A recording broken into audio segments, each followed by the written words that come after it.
You guys ready for Bible study? Alright, let's get in it. He has risen indeed. Did not our hearts glow within us while he was talking with us? He said to one another, and at once hurried back to Jerusalem to tell the apostles and the other disciples there were news. They were saying, "The Lord has risen indeed and has appeared to Peter." Then the two told how Yahshua had joined them on the road and was recognized by them in the breaking of the bread. As they spoke, Yahshua himself stood in the midst of them, saying, "Peace be unto you."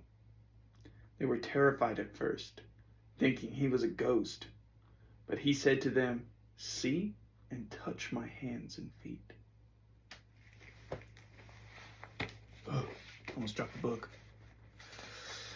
That'd be a big bad. That'd be a no-no. Has a ghost have flesh and bones? And he ate before them a piece of broiled fish and honeycomb. Then he said to them, "As the Father has sent me, even so I send you." After this, he breathed unto them, saying, "Now receive the power of the Holy Spirit." But Thomas was not with them at that time. And when he was told that Yahshua had come to them, he did not believe it. "Unless I see and feel the print of his nails in his hands, and thrust my hand into his side, I will not believe," he declared. A week later, Yahshua came to them again. He said to Thomas, "Reach out your finger and look at my hands. Thrust your hand into my side, and be not faithless, but believing." Thomas cried, "My Lord and my God." "Thomas," said Yahshua, "because you have seen me, you have believed. Blessed are they who have not seen and yet have believed." So this story teaches one simple truth in the world, in this reality, in this realm, is that you have to see your dream, your vision, your goal here before you ever see it in the world, before you ever see it in reality, in this realm. No one will believe you. No one will care. No one will have faith. Not in you, not in your dreams. And you just have to accept that. Even moreover, if they do, and you fail, they'll stop. But you won't. Regardless, you need to understand resurrection, coming back from the grave, is a very real thing. It can be done. It can. As much as supernatural as you want it to be, it's really a matter of understanding, comprehension, and learning. Yahshua trained his whole life to be able to do that. His whole life. To be able to do it once, just once, Not to keep doing it. Once. That's how much energy and power it took to show the world one man can make a difference.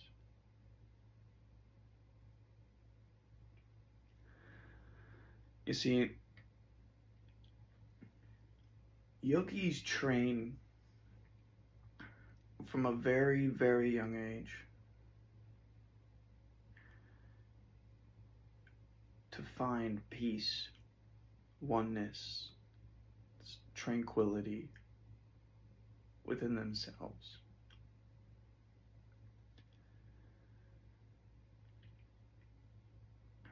There are many stories about how they traverse the astral realm, how they're able to focus on one thought for hours, how they're able to keep their eyes closed and still see, how they're able to use their mind in ways that are more effective than technology is.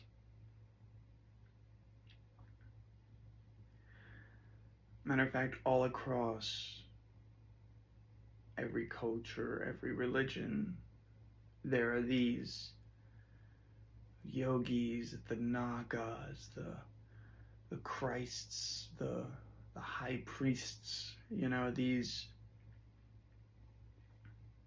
these elders, these deities, these divine beings.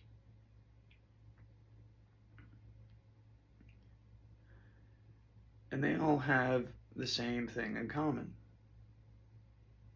They're able to perform, and completely baffle everyone with their spiritual understanding.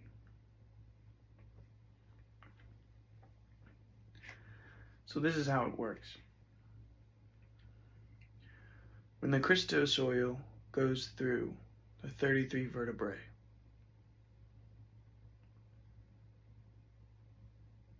you can direct it. You can even bring your body back from the dead, but you can only do it from the astral realm. A sleep state. You know when you're dreaming? Yeah. That's why they meditate for so long. To be able to control their energy and control their being outside of their body. So think of it this way. You know how you go to the doctors for surgery? Well, imagine your spirit is the surgeon and you're the patient. Yahshua trained his whole life to be able to do this. Whole life.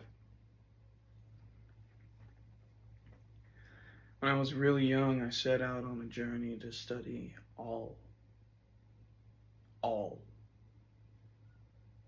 of the abilities, the skills, the talents that Yahshua had learned. And to be quite honest, I don't even know if I've learned them all yet. Every time I would discover a new one, I would sit there and learn it. And when I tell you, I still have not learned this one.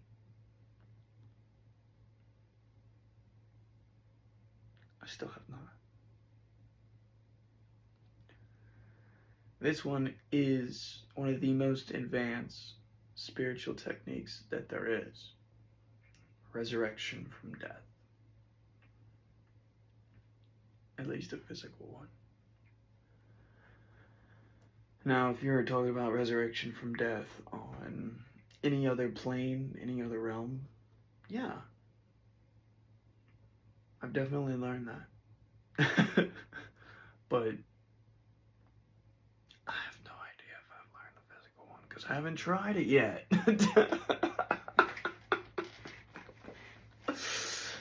I'm goofy. Funny story though. So I was 12 years old and I was skateboarding. And by the way, this story is about how I got my name. And there was this other kid named Duncan.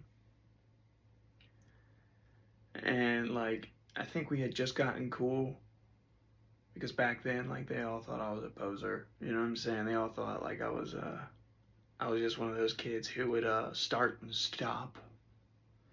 So they were really difficult and hard on me. And I don't know, I think about 9-10 months, went by from when I started to when I started, really getting serious about it. And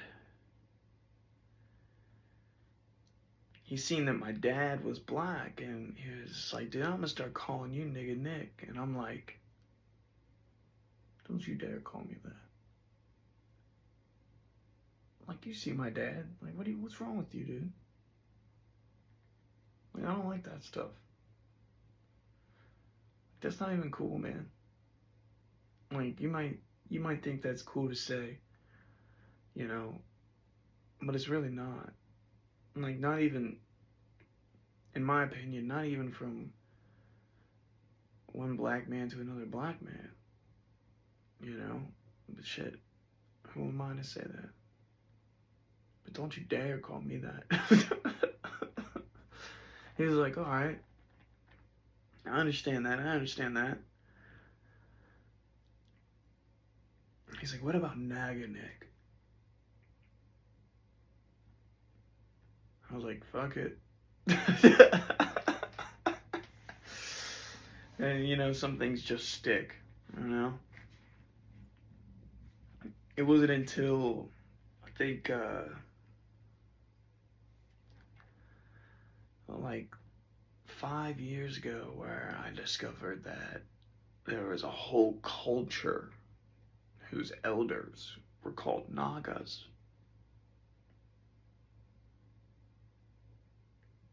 I was like, what?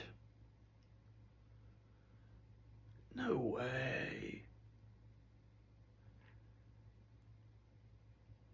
They're depicted with like 7 serpents behind them. Like, oh my goodness. And when I tell you, it's crazy the coincidence there, So it just stuck. I was just like, man, I didn't even know. Like, they're considered to be the light and the darkness. And that's effectively where the most effective you can be. Yahshua was the light and the darkness for the people of his time. Like, he went to the lowest depths, to the poor, where all the crime, everything was.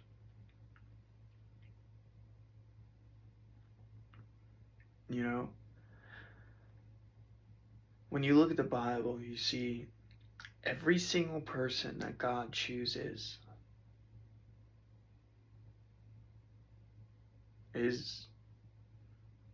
believes they can't be redeemed because of their guilt for the crime they committed. Whether it be through lust, wrath, gluttony, sloth, and on and on and on.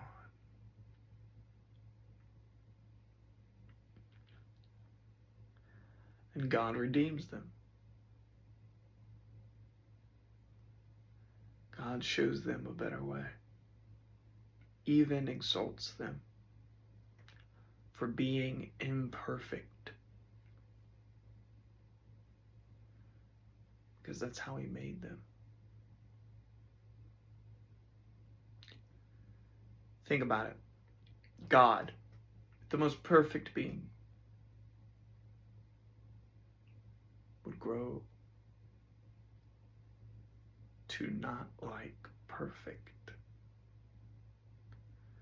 Instead, he would like something imperfect. Because even though he knows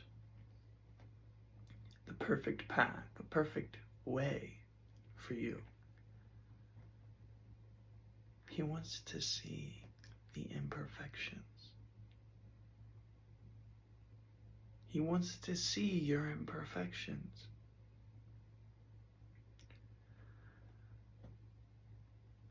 Because to him, that's exactly why he made you. To just be you. Imperfectly perfect.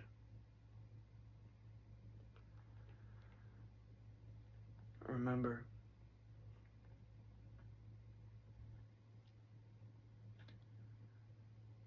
that you don't have to prove a thing.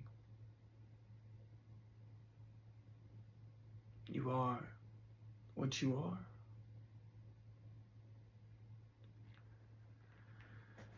And life will go on regardless. Let's move on. Oh, today's card. 10 of Cups.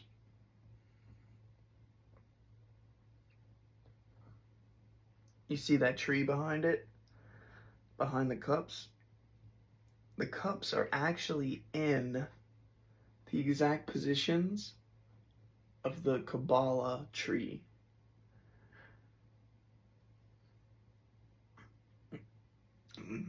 The tree of life has 4 of those pathways. And you go up it. And, you know, each one is like understanding, knowledge, or like, you know, so on and so forth, stuff like that. If you're into it, you're into it. You'll learn. All right. Let's see what the 10 of Cups means.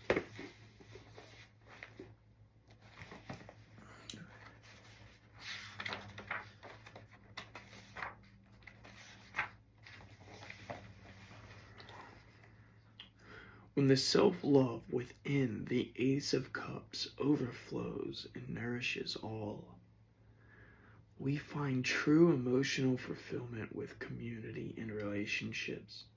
The Fool's life is filled with loved ones. The connections represented by this card are deep, loyal, and harmonious.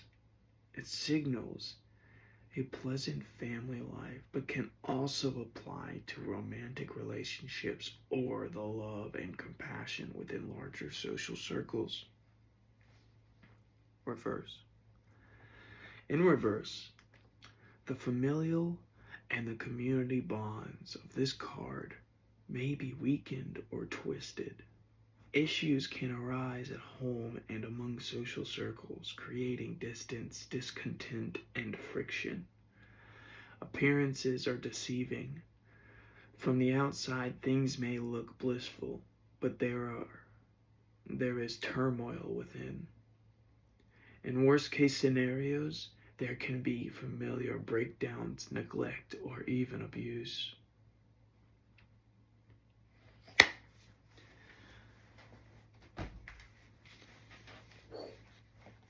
Ten of Cups is good. You know, it's always good. Unless it's reversed.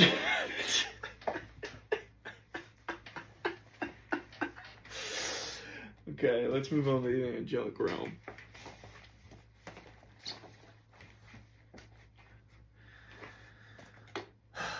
Father, guide me.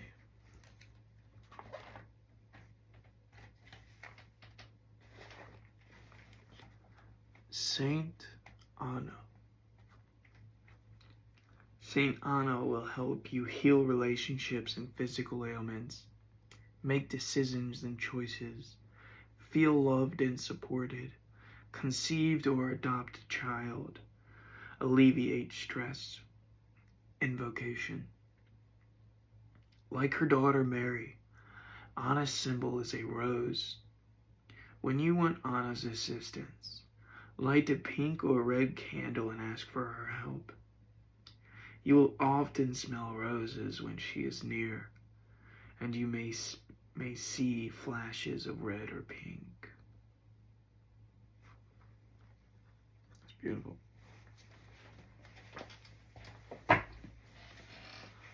Time for the demonic realm.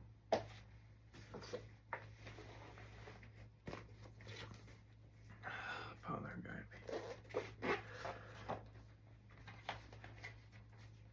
Oh, shit.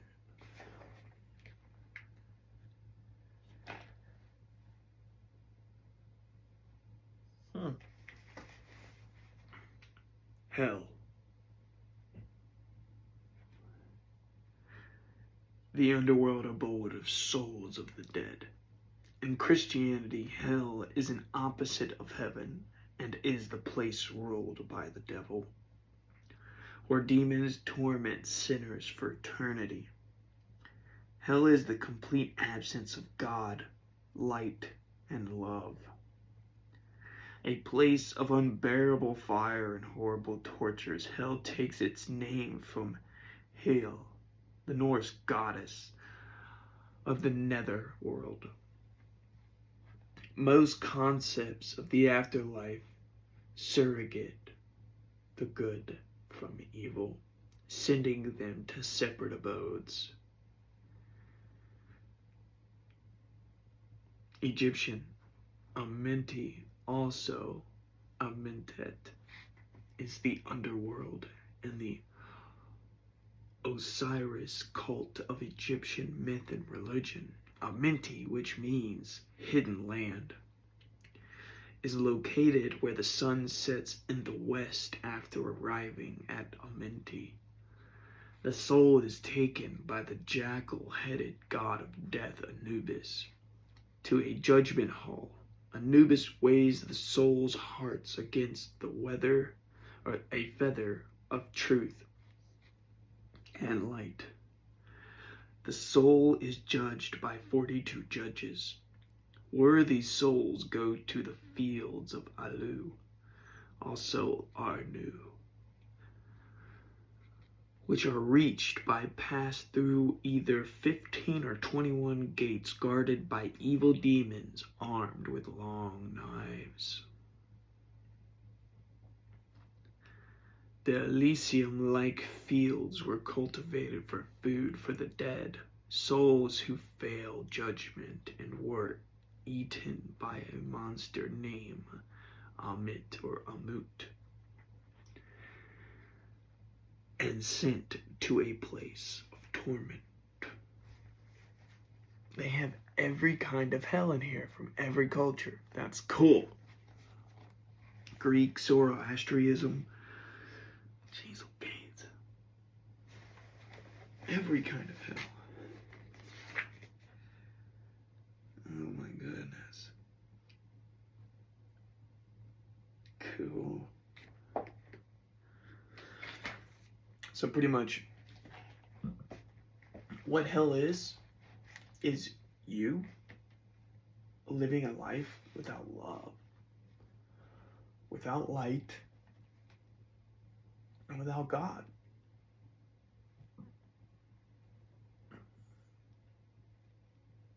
You know? Sucks. It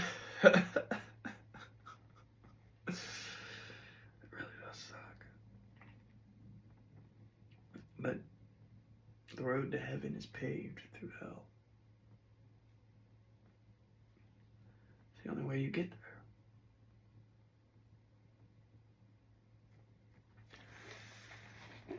You don't have to believe. You don't have to see things the way I do or the way these books do. And you can make your own choices, take your own path, live your own way. That's the beauty. It's freedom. This is all up for interpretation. You be the judge.